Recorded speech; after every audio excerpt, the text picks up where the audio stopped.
Good morning, everyone. Thank you for joining us here in person and online this morning. We're happy to have you join us here at Smyrna Church for Sunday School. And before we get into our scripture of our lesson this morning, I have a few questions for you. It's kind of a poll, so I'm going to need you to raise your hand to answer these questions. Raise your hands, means yes, I can do this, and otherwise you just sit there, basically. But we're going to do a quick poll before we get into this, and Jared's going to be my volunteer, or voluntold, I guess is kind of what he is this morning. He's going to count in case I can't see well because my eyesight stinks sometimes. So, I want you to raise your hand when I call out these animal names if you think you could fight them off barehanded. Okay? I don't know if any of you have ever had to do this or not. It's possible. How many of you think you could fight off a rat barehanded? Raise your hand if you think you can. So you get to count.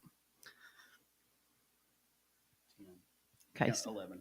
11. Okay. Dean, 12. Dean said 12, yeah. All right. 12. 100%, I think we got pretty much there. Okay. How about a house cat?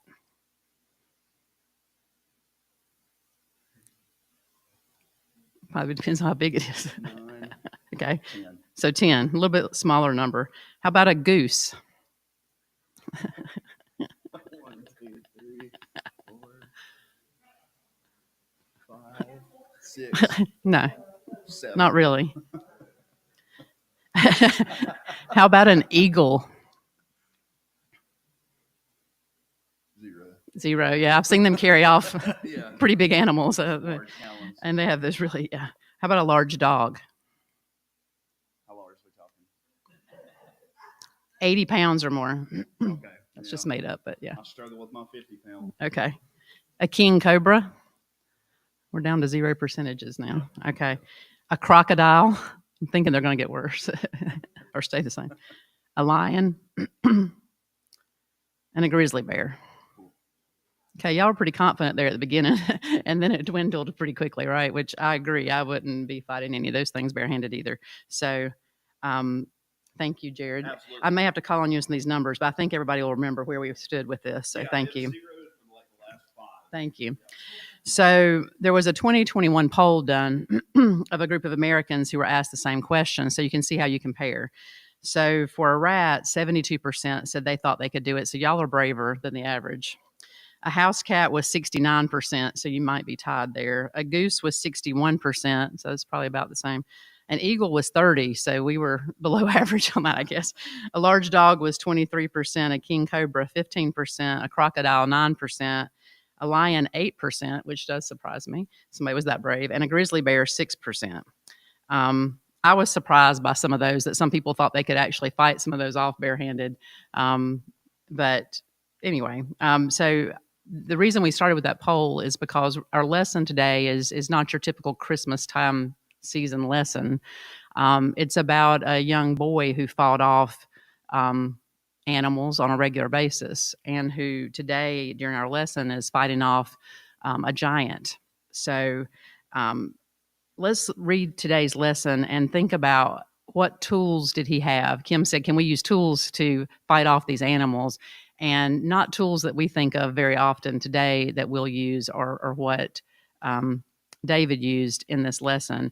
And so we're in the second lesson of the Profiles in Faith, and the title of our lesson is The Faith of David. So by now you figured out the lesson's about David and Goliath, which is one of my favorite stories in the Bible, but I don't think about it at Christmas time usually. So it was kind of interesting that it hit the December cycle, I thought.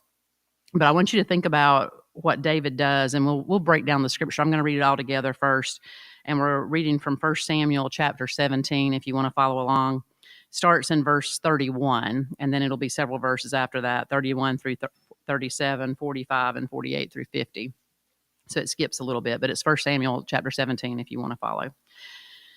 What David said was overheard and reported to Saul, and Saul sent for him, and Saul's the king at this time. David said to Saul, "Let no one lose heart on account of this Philistine. Your servant will go and fight him." Saul replied, "You are not able to go out against this Philistine and fight him. You are only a young man, and he has been a warrior from his youth." But David said to Saul, "Your servant has been keeping his father's sheep. When a lion or a bear came and carried off a sheep from the flock, I went after it. struck it, and rescued the sheep from its mouth. When it turned on me, I seized it by its hair, struck it, and killed it. Your servant has killed both the lion and the bear. This uncircumcised Philistine will be like one of them, because he has defied the armies of the living God. The Lord who rescued me from the paw of the lion and the paw of the bear will rescue me from the hand of this Philistine. Saul said to David, Go, and the Lord be with you. David said to the Philistine, You come against me with sword and spear and javelin, but I come against you in the name of the Lord Almighty, the God of the armies of Israel, whom you have defied. As the Philistine moved closer to attack him, David ran quickly toward the battle line to meet him. Reaching into his bag and taking out a stone, he slung it and struck the Philistine on the forehead. The stone sank into his forehead, and he fell face down on the ground. So David triumphed over the Philistine with a sling and a stone. Without a sword in his hand, he struck down the Philistine and killed him.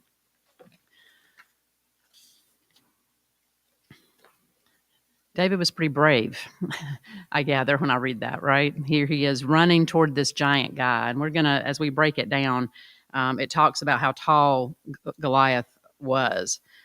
So in the context of the commentary here, it says that the events today that we're talking about today occurred before 1010 BC. So it was a long time ago.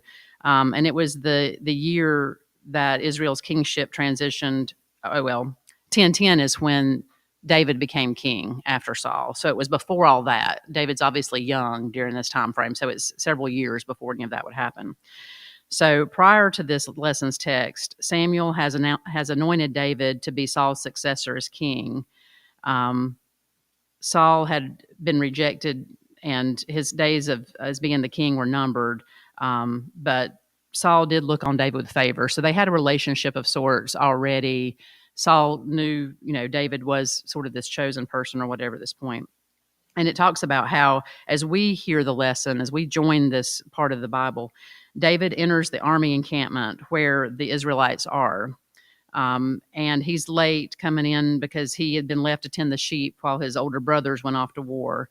And after several weeks, the war had degenerated into something of a stalemate. So you have I picture the Israelites over here on this side and the Philistines over here, and they're just kind of trash talking to each other, basically, but nobody's really fighting. Is sort of what I picture when I read all this.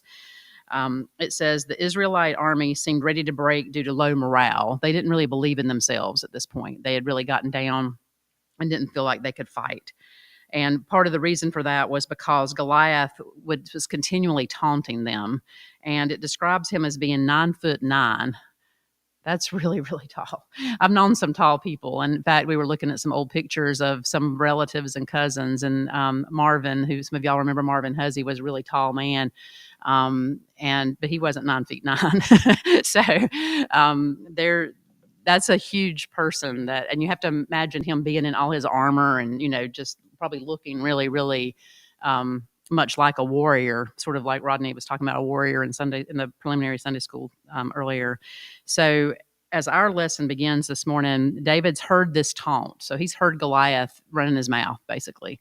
But he's also heard there's a reward for defeating Goliath. He's been criticized by his brother about like neglecting his duty or, not doing what he was supposed to do with the sheep or whatever. So David comes into this conversation, and it says in verse 31, what David said was overheard and reported to Saul, and Saul sent for him. So David's volunteering to accept Goliath's challenge. That's what it sounds like. David's overheard what he said about, I'll do it. Why can't I do it or whatever? So in verse 32, David said to Saul, let no one lose heart on account of this Philistine. Your servant will go and fight him. So here, David's like, don't lose heart. Don't be down. I can go fight this man. I can fight this big giant. And so it talks in the commentary about how sometimes if your morale gets low, you may panic or you may be scared or you let fear take over and you don't feel as brave as you may have before. And the Israelites just didn't feel like they could win. So they were really down and out because they didn't think they could win this battle.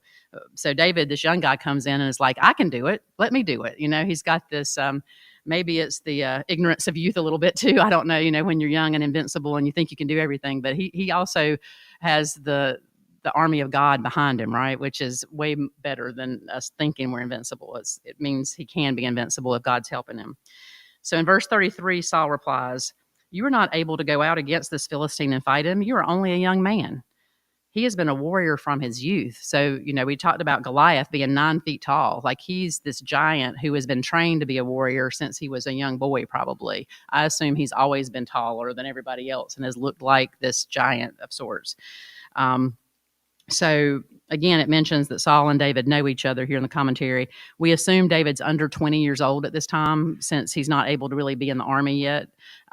He's a shepherd, who's used to fighting off lions and bears with his slingshot or his bare hands as needed when he can protect his sheep. But he's not used to fighting in an army. He's not used to armor. He's not used to weaponry that they would have had during that time. And then in verse 34, it says, "But David said to Saul, 'Your servant has been keeping his father's sheep. When a lion or a bear came and carried off a sheep from the flock, I went after it. I struck it, rescued the sheep from its mouth. When it turned on me, I seized it by its hair, struck it, and killed it.'" So again, he reminds Saul, I can do this. This is how I fought off these animals, and they've been big animals and scary animals, and I've been able to fight them and protect the sheep by doing all these things. So I can do it. I'm brave enough and I'm strong enough. In verse 36, he says, "Your servant has killed both the lion and the bear. This uncircumcised Philistine will be like one of them." So the term, like, uncircumcised Philistine is a derogatory term, so it's kind of back to the trash talking thing of, if you picture the Israelites and the Philistines kind of going at each other, he's saying, I can take care of him. And it continues that verse. It says, I can take care of him, basically, because he's defied the armies, the armies of the living God. This phrase is in the Bible quite a bit, and is a direct contrast to all the idols that are represented by these fictitious gods that are mentioned. So this is the living God, the one. So not all these other false gods that they had at that time. So earlier in the earlier prophets, Joshua had declared hundreds of years before this that the Israelites would know the living God was among them when he drove out their enemies. And so here, we're seeing David live out this in what he's saying here with Saul. In verse 37a, "The Lord who rescued me from the paw of the lion and the paw of the bear will rescue me from the hand of this Philistine." In this case, lions and bears, when we were doing our poll earlier and we were talking about who would be brave enough to fight off a lion on your own or a bear on your own, if I had said a human on your own, some of you probably would have raised your hands, right? Like, you might have been brave enough to fight another human. Depends on the size of the human, probably, and the strength and the age and a lot of other factors. David's willing to fight these bears and lions already with the sheep. So he's definitely fighting things that are more dangerous than human opponents sometimes, especially when they didn't have gunpowder back then. They didn't have guns. So he didn't have any weapon like we have today to fight these animals, right? He's using his slingshot. He's using that stone that he would pick up and his little slingshot of leather probably to pop the Goliath. And we know what's getting ready to happen, right? He's going to get ready to go up against this big giant, and we're going to see what happens.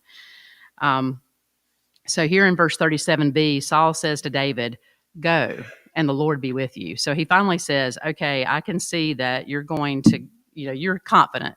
You believe God's going to be with you. You have this faith about you and this confidence. Go. We don't have anybody else who wants to fight Goliath, right? So go. You might as well give it a shot. And in the commentary here, it mentions a question to think about too, as we are finishing up with the scripture here in a few minutes. But what are some situations from your past that give you confidence? David obviously has confidence because he's fought off lions and bears. He's literally done that and saved sheep from them. What have you lived through that's given you confidence in your ability to handle it? I think we've all had situations that we've done something that was a little scary that we had to use courage in, and then we've seen how that helped us the next time something similar came up, and we were able to use that courage and say, remember when I was able to do that? If I can do that, I can do this. So then we switch to verse 45. And so now David is now taunting the Philistine. So he's gotten Saul's permission finally to go up against Goliath.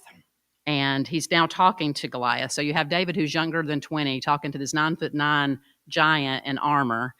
It does mention here in the verses that's not included in our lesson that Saul offered David armor. Okay, he offered him things that they had for their army, and David tried it on, and it just didn't feel right. He wasn't used to wearing it. It was heavy. He couldn't move in it quickly. It just didn't feel good. So he just declined it and said, "I don't want to use it." So you have him with no armor, nothing to protect him on, and you have Goliath again, who's 9'9", who's I don't know. I'm not sure where 9'9" is, but it's way up there. And David talks to the Philistine. And he says, so you picture this little guy looking up at this big giant saying, "You come against me with sword and spear and javelin. You have all these weapons. But I come against you in the name of the Lord Almighty, the God of the armies of Israel, whom you have defied." So that's his sense of trash talk, right? Except it's not trash. It's real because he is coming in the name of the Lord. And he has the armies of the Lord behind him with this. And then in verse 48, it says, as the Philistine moved closer to attack him, David ran quickly toward the battle line to meet him. So David's brave. Here's this giant, and David has his slingshot. That's what he uses, right? That's what he hunts with. That's what he takes care of animals with, is that little rock, the little rocks he has, the stones, and his slingshot. So instead of being scared as this big giant comes closer to him, he runs toward him, right? So for a couple things. One, he's confident in his ability. He's confident that God's got him. God's got his back. But he's also knows he has to get the right angle, right? He's experienced with this. He knows he has to use his slingshot just at the right way if he's going to defeat this giant. So here it mentions in the commentary too that Goliath's sword is only useful within arm's length. He doesn't have a gun either, right? They weren't invented yet. So he has to fight where he can actually sort of reach the person, or at least throw the javelin close enough. So he can only do it within so many feet or so many yards. David actually has an advantage that he can be a little further back than Goliath can and win if he hits him just right. So because he has the projectile, right? He's projecting that stone. So it mentions here, under certain circumstances, a sling could outrange a bow and an arrow, but it has to be slung in a high trajectory. So it has to go up and over, sort of. It does mention that David has to be like a sniper in our world today. He has to be so good with his aim with this, or he would never have defeated Goliath. And we know that God was helping him with his aim, right? He was guiding that stone. But it mentions that he had to be just really, really good. And we would consider him like we consider the best snipers by the way he ends up hitting Goliath with this stone. So in 49, it says, reaching into his bag and taking out a stone, he slung it and struck the Philistine on the forehead. The stone sank into his forehead and he fell face down on the ground. Can you imagine the feeling? David knew he was confident he could do it, but can you imagine the reaction of all the people around? So you've got the Philistine army who's been, all behind Goliath, who's been their mouthpiece of sorts and their big kind of walking armor. And then you've got the Israelites who've been scared and really low in morale. And suddenly this young guy comes up, aims his slingshot, and takes out Goliath in the one spot that's not covered with armor, right? Of all the places on his body that he has to be able to hit him, it has to be in the head, and it has to be in the right spot or it wouldn't take him down. And he does it. Just incredible marksmanship.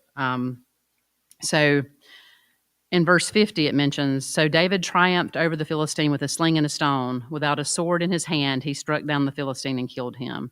So again, it mentions how little David had as far as weaponry, but yet he was able to defeat this enemy. And it talks about later in the scripture that we don't have in our lesson today, it talks about how one of the things they had to do at that time was cut off the head of the giant, or the person that you killed at that point. And so David doesn't have a sword, so he takes Goliath's sword out of its sheath that he has and uses that to cut off Goliath's head, which they take back, like to prove that Goliath's dead. That was a way they had proven that they had killed this enemy at that time, which all sounds pretty bloody. But anyway, so this is not the last time. Later in other stories about David in the Bible, he will use Goliath's sword a little bit later on. What faith David had, what confidence in his faith he had, and what responsibility he had. And part of the conclusion here, there's a couple of things here that I wanted to share. And before I get into the conclusion, there's a story that talks about the Christian source of courage that's part of the commentary here. And it's talking about some second grade boys. And it says, only an inch of playground separated these two second boy grades at recess. Stepping furiously into Lucas's personal bubble was Jackson. So you have Lucas and Jackson. Moments earlier, Lucas had shoved him to the ground during a game of tag, and it wasn't the first time he had shoved him down.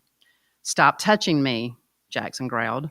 Jackson, all 3'6" and 45 pounds of him, made his threat looking up at his much taller, stronger classmate.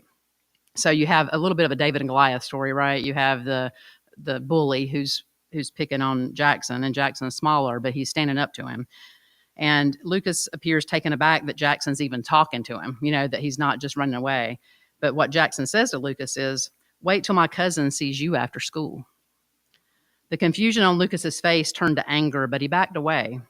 Jackson's cousin happened to star on the 5th grade football team, so he's a little bigger, probably bigger than Lucas too. For the rest of recess, no one tagged Jackson roughly. Where did Jackson's confidence lie? Certainly not in his own ability to protect himself, because he had gotten probably shoved around by this other guy, Lucas, for a while. It says he still had trouble opening heavy doors, so he wasn't the strongest second grader. He knew somebody, however, whose strength was stronger and stronger than his enemies. Jackson looked not inside, but outside himself for confidence. He looked to a protector who just happened to be family. So Christians like us in the trials of life, we don't have to work up our courage by looking in the mirror, which is good for those of us who are not 9'9" like Goliath, right? We don't have to look in the mirror and think, okay, I got this. I can do this all by myself. We have the ability to have God with us. It says, they look to the Lord Almighty, the God of the armies of heaven. When a threat arises, where do you look for first for deliverance? To your own abilities or to God? So as we conclude the day's lesson, it talks about faith and responsibility and how they're key parts of walking with God. Faith is when we decide to follow God, and responsibility is how we live it out. So if we step out in confidence to bring the living God to other people, then we love as the Lord loves us. And the person who's writing our commentary, our lesson today, talks about being a life skills educator for teenage mothers, and how her faith and responsibility shine bright working with these teen moms. It says the mothers were often judged for being pregnant. Many people didn't see their potential. It says my role was not an easy one because of their lack of self-confidence and support, but I brought my love of the Lord to work every day to show them God's love for them was mine as well. Many times the love I demonstrated led to conversations about God loving them. The young mothers opened up to me and appreciated my company, which I attributed to the presence of the living God in my life. What made the job harder was the fact that many teen moms were foster children or had been sent to us by the court system.